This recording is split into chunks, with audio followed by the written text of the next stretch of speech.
Cold beer here. Welcome back, episode 2. I'm Matthew Jaware here with Ben Tilson is rocking the Duff hat tonight. Is that a bottle cap opener on the brim? It's got a bottle cap opener and it's got some buttons from some beer festivals I've been to. It's my kind of my beer festival hat that I wear. Extremely Usually. on brand, extremely on brand tonight for the Cold Beer here follow-up episode. What's happening with you tonight?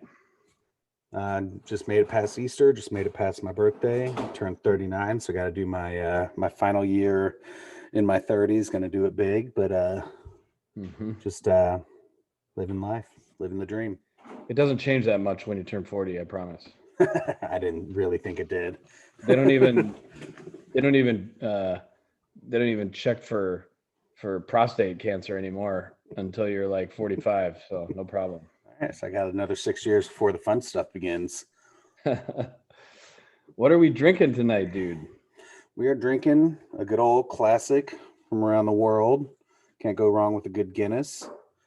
Hopefully Yes. at some point we'll be able to talk to someone from Guinness, but I'm working on that avenue. But one of the beer that got me into craft beer, really, even though Guinness isn't a craft beer, it was Guinness, and more specifically Irish car bombs. But we'll move past that era of my life, and we'll just give it credit for where I am today as far as drinking beer. Yeah, I've got another good friend of mine, Dom from Beer Culture. He told me the story of his entrance into craft beer as well, which it's just sort of a a large term, but just I think different beer than yellow beer is kind of how people go about finding their way. But he read a book called Of God and Guinness. I think I actually ordered it myself, but kind of a cool story about a man's search for his spirituality and through Guinness. Hey. I'm gonna look into it, but such an incredibly cool history going back a lot of years, and spanning lots of millions of barrels of beer. But World and being a worldwide phenomenon, which can't ever underrate that.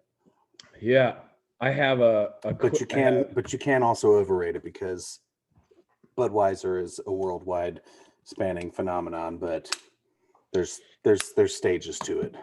Yeah, I mean, there's two ways to look at it. Really, is quality can be broken down, into a couple different categories. One of the big pieces is consistency, and so that's where those you might not like what Budweiser or Bud Light has done to their beer, but they've done it on purpose, and they do it incredibly well on a huge scale. That is, they Yeah. if you had a Pilsner, like not a Budweiser or Miller, but if you had like a Pilsner brewing contest, like a Pilsner home brewing contest, and all the big dogs were in it, like I wonder how many of them currently work for AB InBev or SAB Miller, like, because they've got some stars over there. It's the giant conglomerations. I mean, we all understand why, Budweiser and Miller, those companies, they're doing their beer specific ways because they can do it exactly the same way every time. And I've definitely had some breweries I've gone to that you drink this beer and you're like, I really like this beer, and you drink it again, and you're like, I still like it, but it doesn't taste the same as the last time. Yeah. And some of it just boils down to availability of hops and yeasts and stuff. I mean, yeast usually a little bit more standard, at least easier, but sometimes the hop supply is just a little bit wonky and you have to make some close substitutions, or just various small things being off, and the whole process can make it taste just slightly different. Well, that's the thing is too, one must ask themselves, short of being like a master cicerone, it's really hard. Like some when there's large changes, or when you do side by sides, then you can start to tell. Mm-hmm. You know, a beer can taste different to you or me, and it not be different because of Yep. what is happening in our mouth that day. Yeah. Or just what else you've had to drink that day, Yeah. that evening, that week. Yeah, Yeah, definitely for sure. But it's a challenge. That's a challenge. I mean, it's a challenge enough as it is to be consistent. Um, you know, now we got to deal with untapped superstars. Also, I try not to be that guy. I have a very basic scale. If it's anything less than about a 3, that means I kind of don't like it, but I may drink it again. Once you get down into the 1 and below on the untapped scale, that's usually I'm going to avoid this at all costs. And usually if it's pretty good to great, it's going to be 3.5 and above. And that's my scale. It's most of my beers that I rate 3.5 and above. Cause I'm going to be honest, I'm here to drink beer. Try to be overly critical. If there's something that tastes wrong, like I think the lines maybe needing to be cleaned a little bit better or something, I'll definitely mention it. Cause I feel like the brewery would appreciate knowing that. But if it's just, personal preference of the day, usually I rate it pretty well. So yeah, it's there. We've seen some. It's like, well, I'm not a big porter fan, but figured I'd try it 2.5. And you're like, you don't like porters, but you wanted to have the porter. And then you're rating it now low you're because gonna you don't like porters. Because you don't like porters. I know people are crazy. Speaking of porters, Guinness began he began making beers, regular beers, other ales, and then moved his way into porters, initially in stouts. I have a trivia question for you. Oh, geez. Back then, do you know he signed so currently there's a brewery in Baltimore, Guinness Brewery in Baltimore, right? Mm-hmm. Yes. Yeah. But the original one is at St. James Gate in Dublin. Mm-hmm. And there have been other ones over there, but they've actually closed. That one's still open. Do you know when Guinness signed the lease, for how long he signed the lease for in 1759? I have really no idea, but I'll throw a guess out there, just a guess. And we legitimately didn't talk about this before, so I have really no idea. So if I happen to nail it, it's just coincidence. 1,000 years. 9,000 years. Hey, I went what I thought was the most ridiculous answer I could come up with, and it's actually even more so. 9,000 years, and that's not even the ridiculous part. The ridiculous part is that he signed it for 45 pounds per year is the lease. They brought in far more money than that in tourism, so you can say that was a good deal for everybody involved, pretty much. Yeah, what kind of landlord signing 9,000 year leases? I don't understand. Maybe it was his father-in-law. It's just like, I just want to see him succeed. There's so many cool stories from back then, like old breweries. I still love Weihenstephaner. The Hefeweizen is incredible. It's my favorite. And that is, I think they say that it's the oldest continuously running brewery. Yeah. And I mean, I would love to go there. I'd love to go to Ireland and visit Guinness. I hear the Guinness over there tastes different and better too. That's why I feel like I got to go try.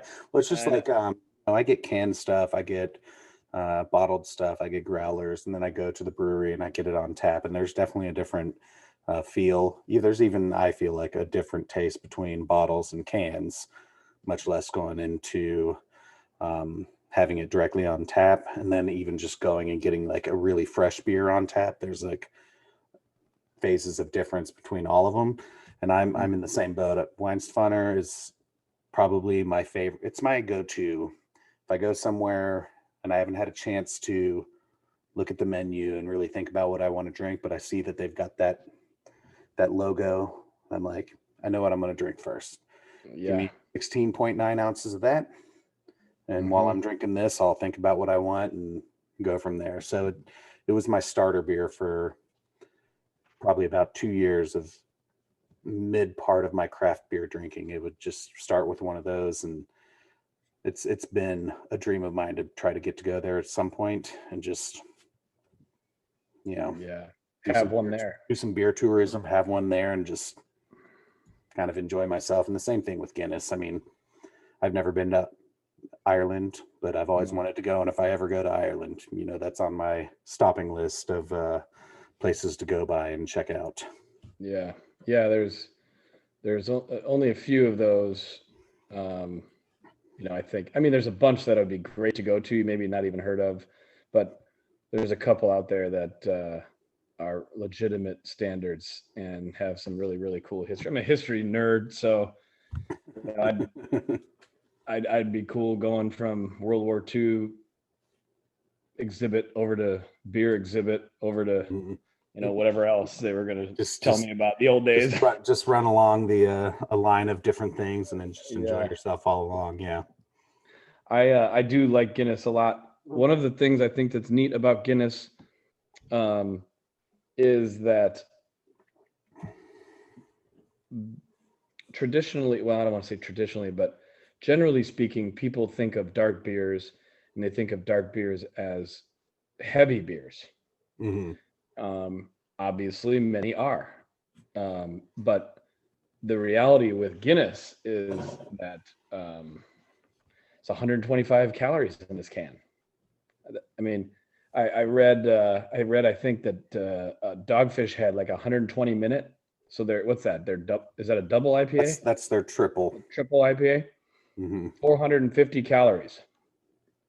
So, once you start getting up into those double digit and mid to high teen ABV beers, that alcohol is coming from sugar. So yeah, you can guarantee there's going to be a lot of calories and there's going to be a lot of carbs in those.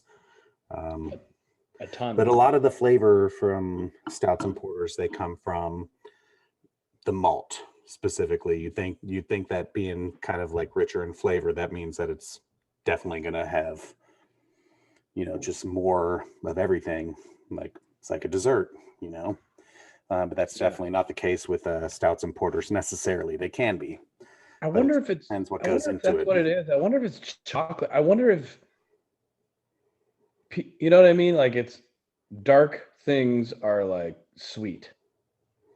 Yeah, I think that probably but then also, like once you get that dark roasty malt, it's not like coffee where it's like the stronger it is, the more bitter type of thing. But just some of those, malts, once they start roasting them, they get that real dark, color, and what gives it that beautiful color. And they often do have like a kind of like a chocolate, coffee kind of flavors into them. So it seems like when you're smelling it and you're tasting it, it just seems like it should have a lot more sugar in it than it probably really does. But then you go to some of these like IPAs, double IPA, triple IPA, and they're extracting so much sugar from the malt. But since it's like a lighter in color, it seems like it should be lighter. Yeah. Well, and then citrus, of course, the citrus profile or fruit profiles will trick you into thinking lighter. Also, which you're like it's irrelevant because it's unless you put sugar or unless you put fruit in it. But it's just the hop profile. Yeah, you're really just you're thinking one thing, but you're subject to a bunch of calories. Yeah, that's a cool thing. It's just tricking your mind. So, well, I promise that we're going to be drinking more Florida beers. We just thought it would be fun to get into some of the classics, and we can always be drinking some Florida beers. But we said cold beer here. We didn't say cold craft Florida beer. Not just craft Florida beer. It's going to be beer all over. So probably won't be a lot of natural light and stuff, but you never know. I might have a palate cleanser. I'm just not going to say I'm not going to have one off to the side, but you know what I have done before? And last night, yesterday at Easter, we were with some friends, and he reminded me of it. He said it was such a fun night. We actually did a light beer blind taste test challenge. So I went and bought Coors Light, Miller Lite, Bud Light, Natty Light, and Busch Light. All right. We did have Michelob Ultra, but we decided to not count that.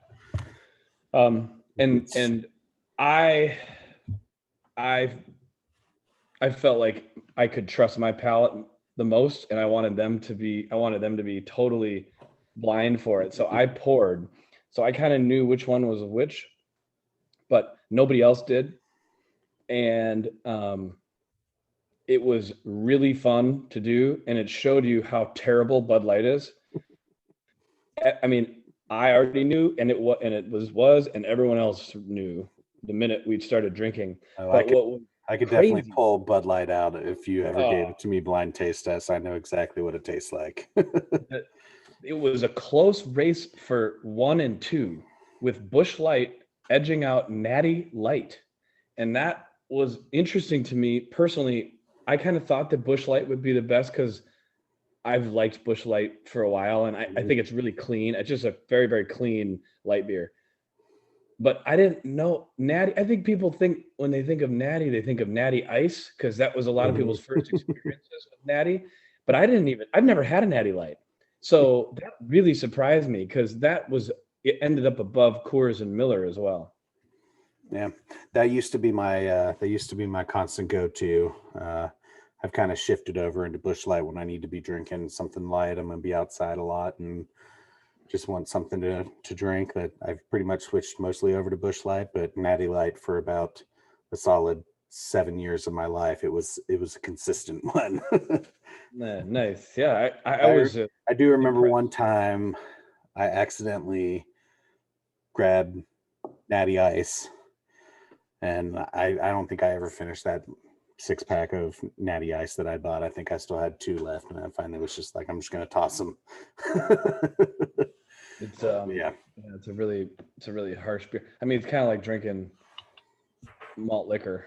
I mean, it is like drinking malt liquor, but no, I thought hey, look, time and a place. You sometimes you got to cool what you got, and tailgating, sporting events. I'll drink craft beer anywhere, so I don't. Yeah, it just depends. So sometimes when I'm, if I'm out in the sun and I'm at a Gator baseball game, or I'm out in the heat, usually like a 90 IBU double IPA is not really high up on my list. Now I'll drink like just a standard IPA. I'll drink just about anything, but certain times and like certain events like baseball or football or something, it just seems like that's when I want to be drinking like Busch Light or Miller Light or something like that. Not always. I usually feel like I get forced into it. If I can't get a Founders all day somewhere, that doesn't make any sense. That beer is everywhere, and that beer is essentially just as light at 4.5%, but with a little bit more flavor. And also, sometimes if you're ever at a tailgate with TJ, there ends up being hard liquor, so we sometimes skip the whole beer. Maybe I'll cut in the video of me with a shotgun contest 2 years ago at the Florida State tailgate in Gainesville, and you guys can see TJ get completely mopped in a shotgunning. I may cut that into her right after this. I'm gonna. He's a boss. There's the space for the shotgun if I decide to put it in there. He would appreciate that. He would definitely appreciate that. Well, so moving on from just the normal, beer talk, I could just sit around and BS about beer all day, but most people probably don't want to hear me just wax poetic about beer. Well, some of you may, but for 1, 2, 3 hours, if you ever just want to do that and you just want to come up to Gainesville, feel free to let me know.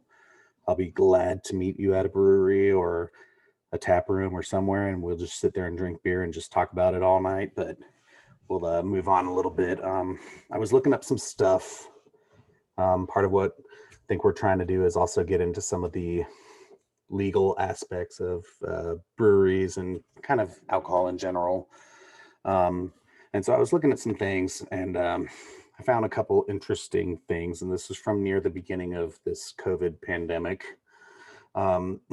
Wine America did a study, and they surveyed 10% of wineries in the United States, which it's got to be a lot.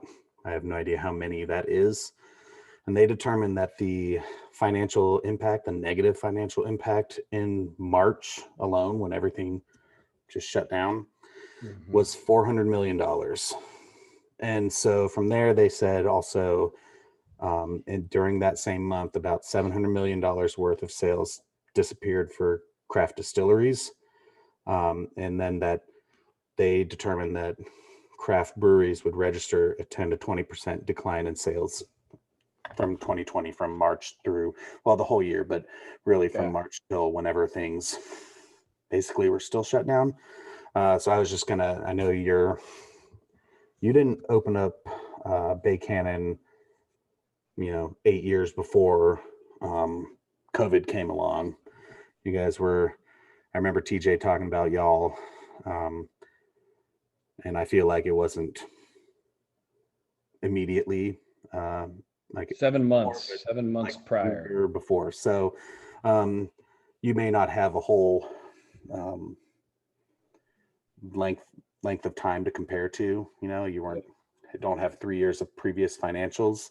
But how would you say that just those shutdowns and then the slowdown of people being willing to go out in public for another few months, what, like, if you had to estimate, what would you say how that impacted you as a business?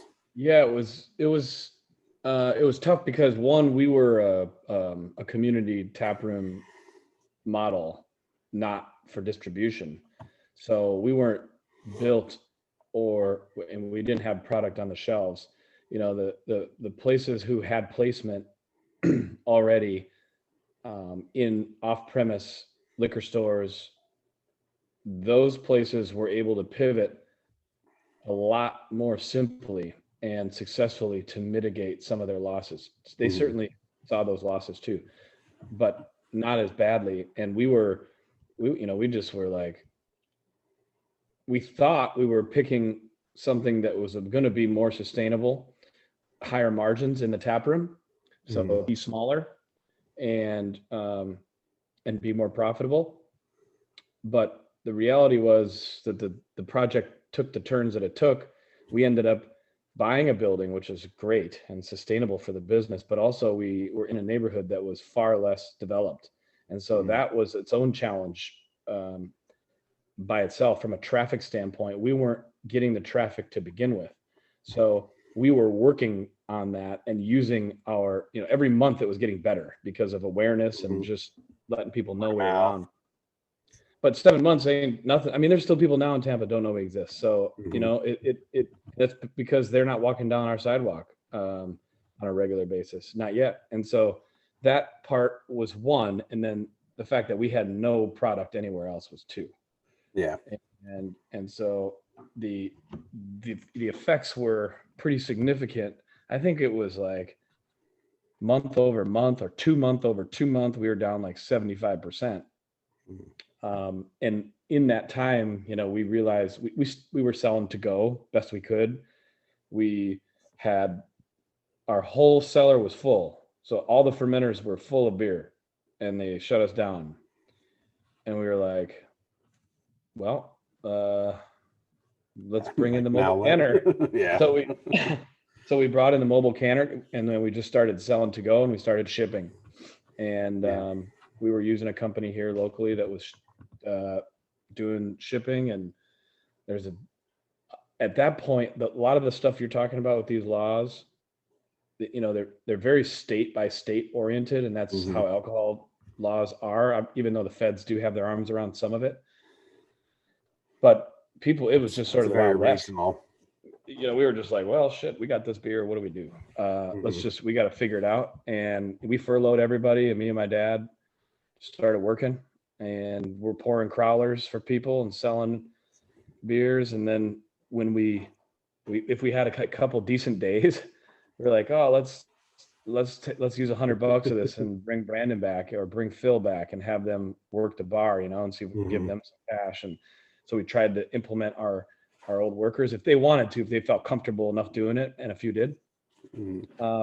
But we pivoted to try to get to the model that, you know, like everyone else. And so that was a tough deal because we had to buy a canning line, and that had to be made, and we had to find cans, and crawlers ran out early, and now cans are out, and it's like this has been a, even though legitimately open since May 4th of last year.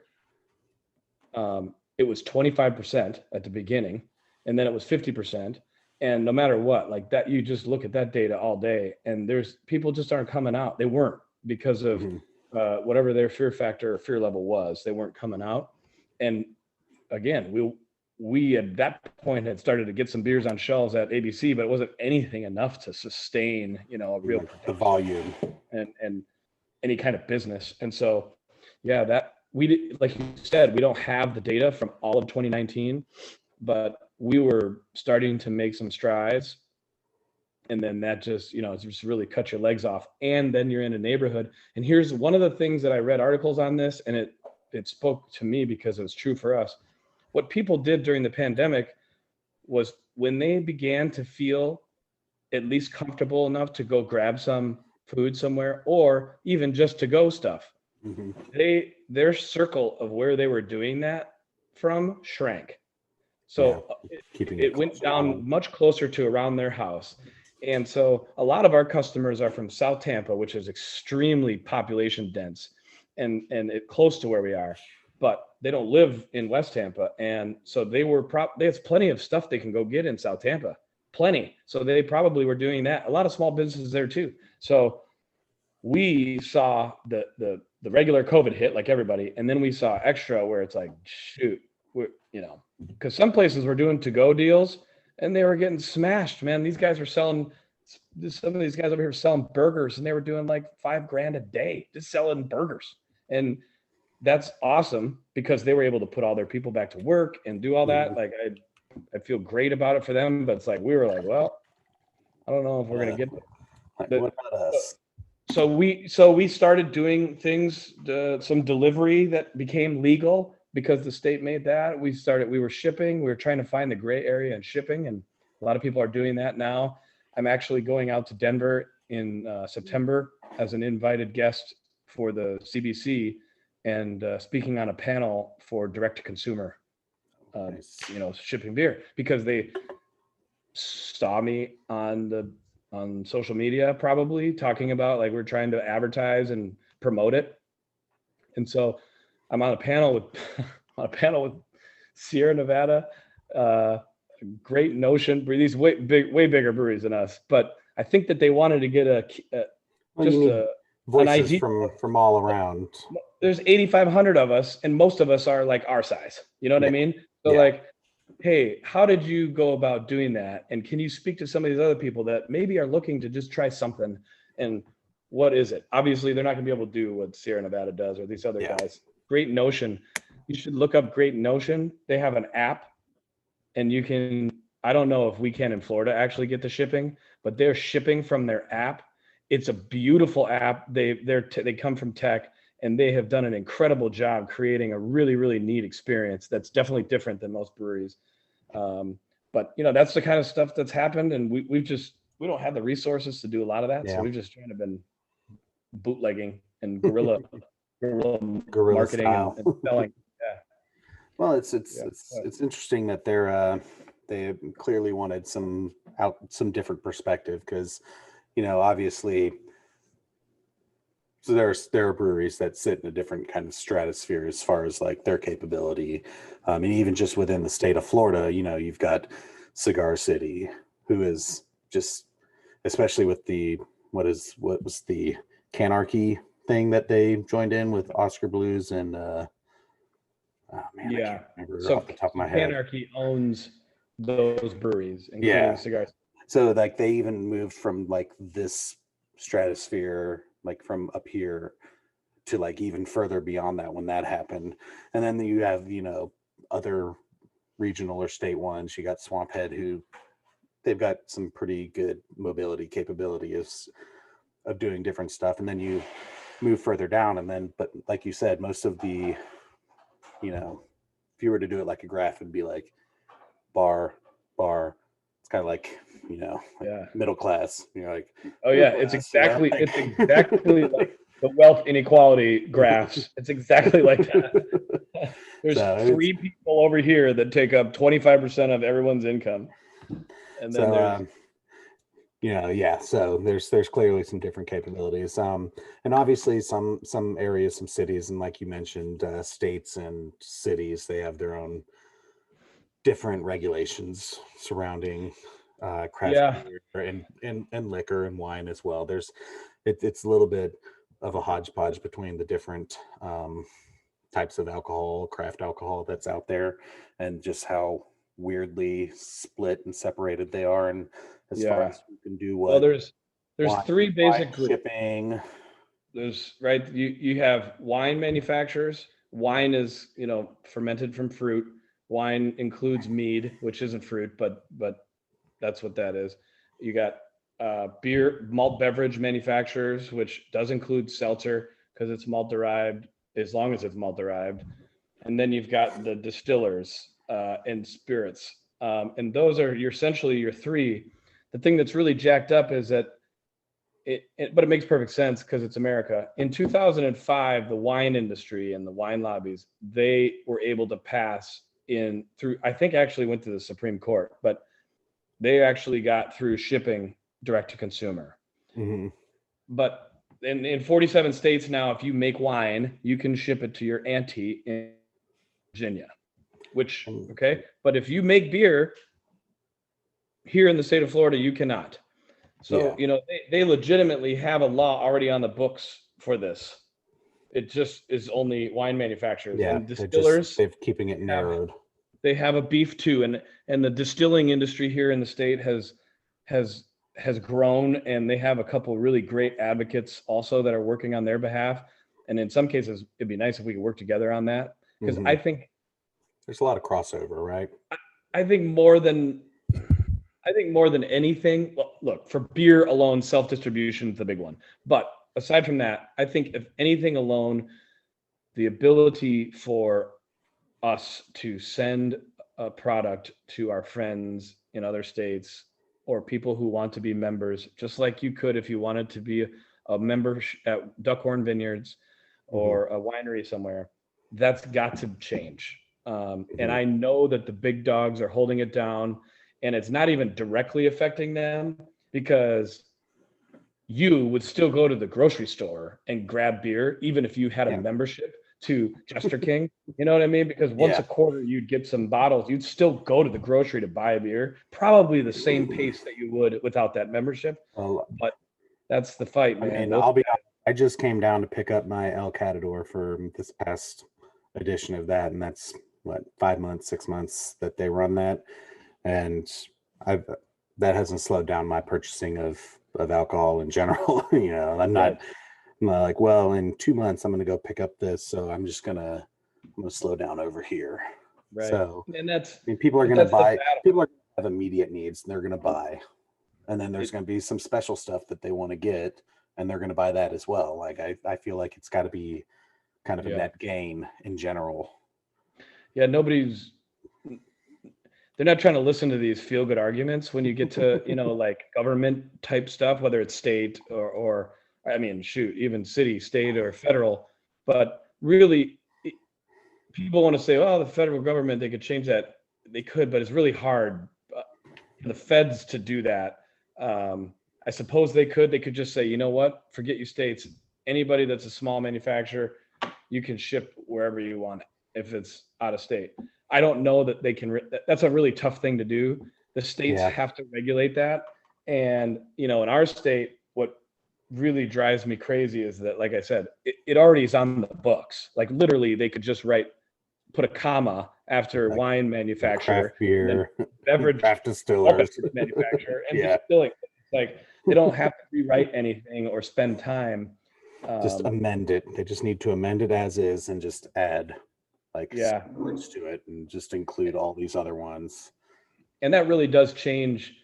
That really does change a business if you're able to grasp and especially right now because of the data available on people buying through apps, people buying online, and it's just incredible. And so to be able to sort of join that massive industry trend or consumer trend would be great for a lot of businesses that are really hurting right now. And I think cool for me personally, I would have a New Glarus membership tomorrow. Okay. It would, you know what I mean? I'd probably have a Highland Park, California membership. I'd probably have a New Glarus membership.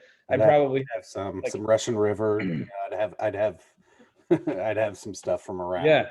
And so that's neat, because maybe if you lived in Wisconsin, you'd be like, oh my God, whatever, because you can go get it. But those things we know those places, they're valuable to our industry, and it would be fantastic to far more simply be able to get it than convincing my buddy Scott to go to the store to buy it and then mail it to me himself. Ship it to you, or hold on to it. I'm coming up there in 2 weeks. I'll just fly it back with me. Right.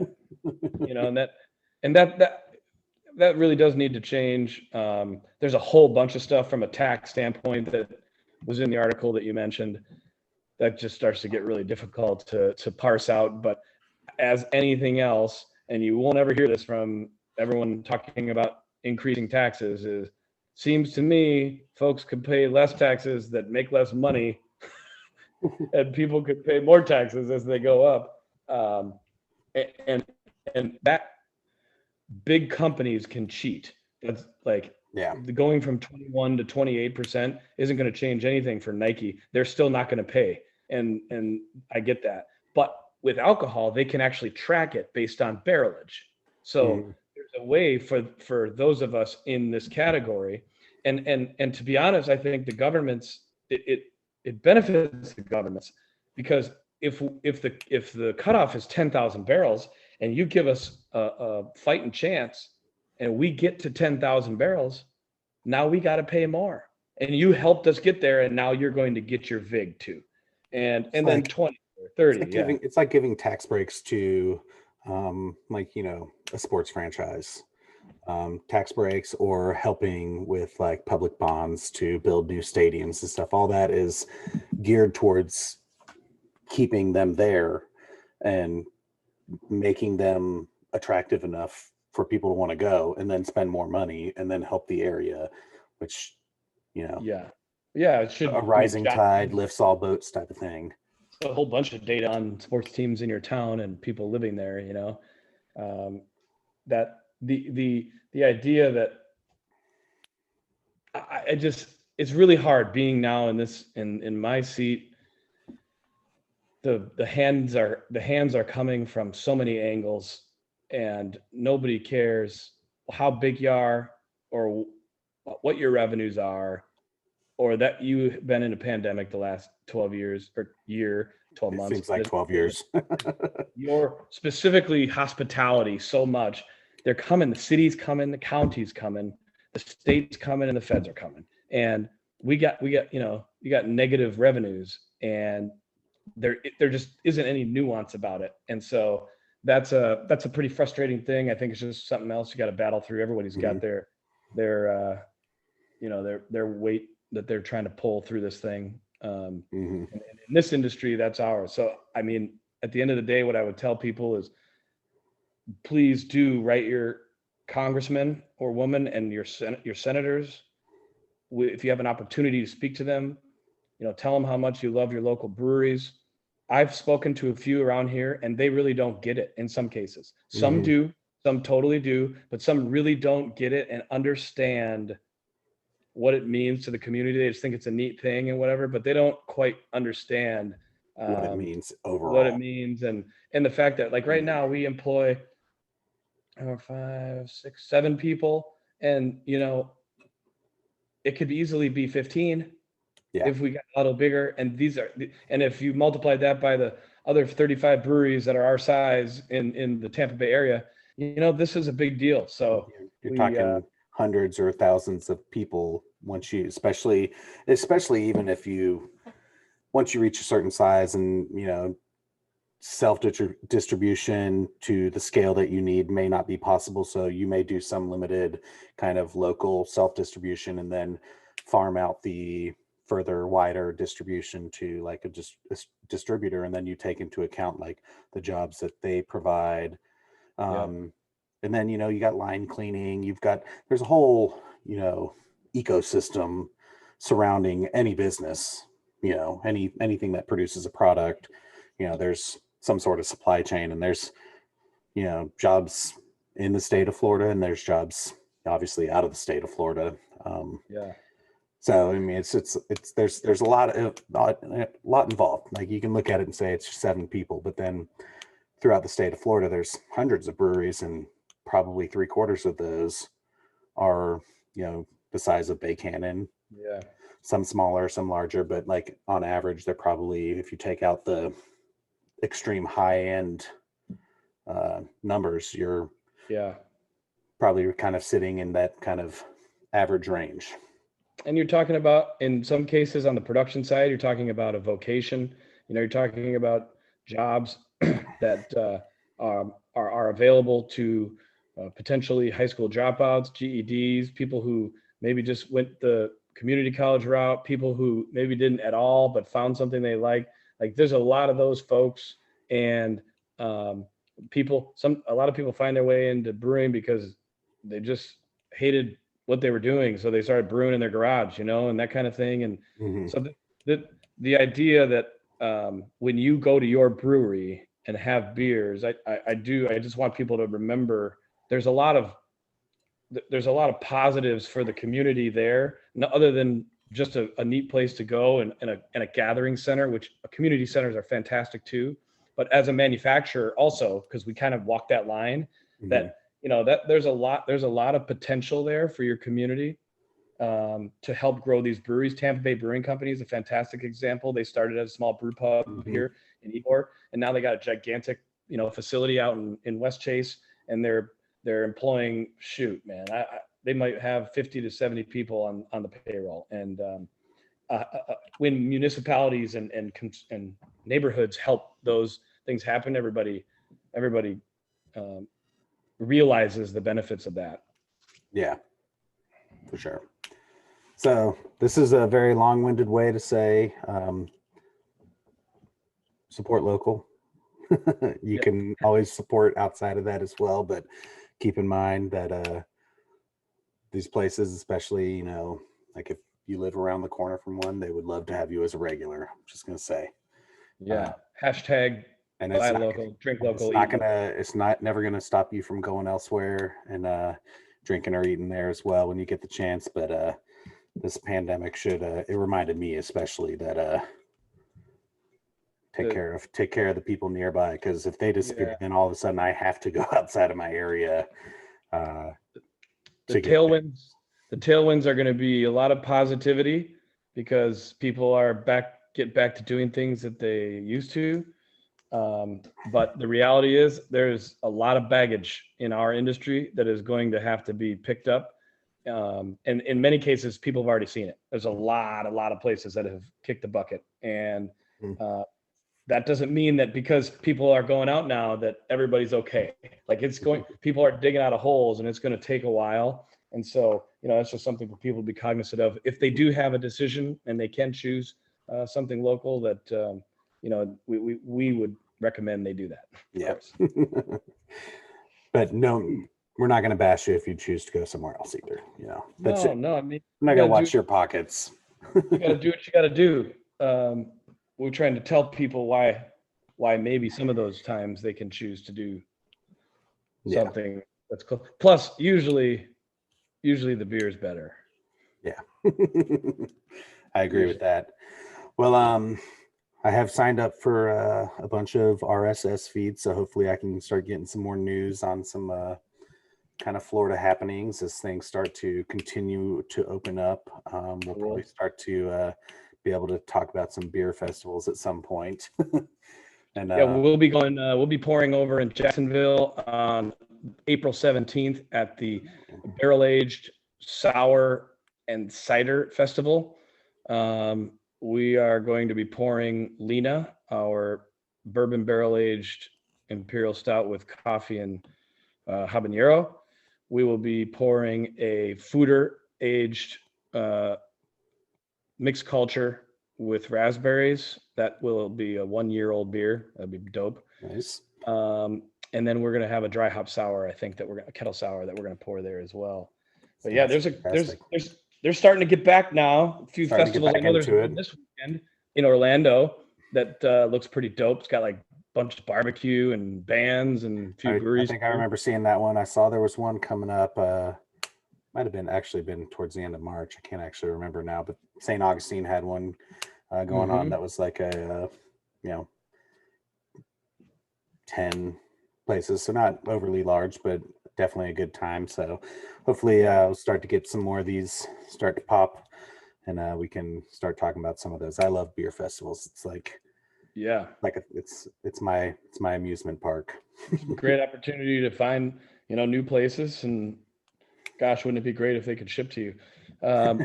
Also, we got the NCAA Final Four national championship game tonight. Coming up soon. Did you watch the Gonzaga UCLA game? I didn't. I actually haven't really watched much since the Gators got eliminated. I always have like a phase of at least a couple weeks where it's a little tough for me to watch. But they're looking pretty tough. I did check out the highlights from it. Crazy shot at the end of it.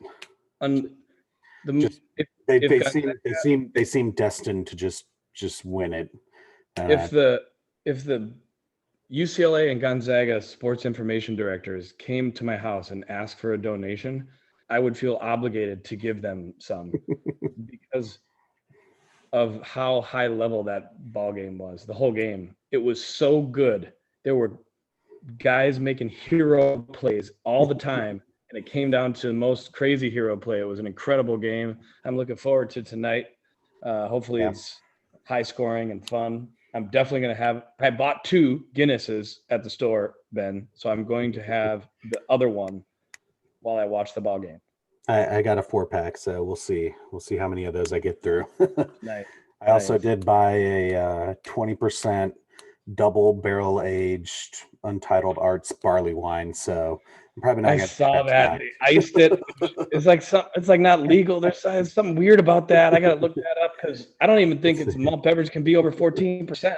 They must have paid taxes. It says it's barrel aged double barrel imperial iced barley wine. Yeah, iced. So it's interesting. Aged in whiskey barrels for 30 months, which is kind of crazy amount of time, honestly. But yeah, I guess they froze it then, right? What's that? But it's froze. They iced it, which is extracting more alcohol. Mm-hmm. And then I don't understand this part. They might have to pay different taxes or whatever because 20% is real gnarly. Yeah. I mean that's way higher. That's like a spirit. Wines aren't 20%.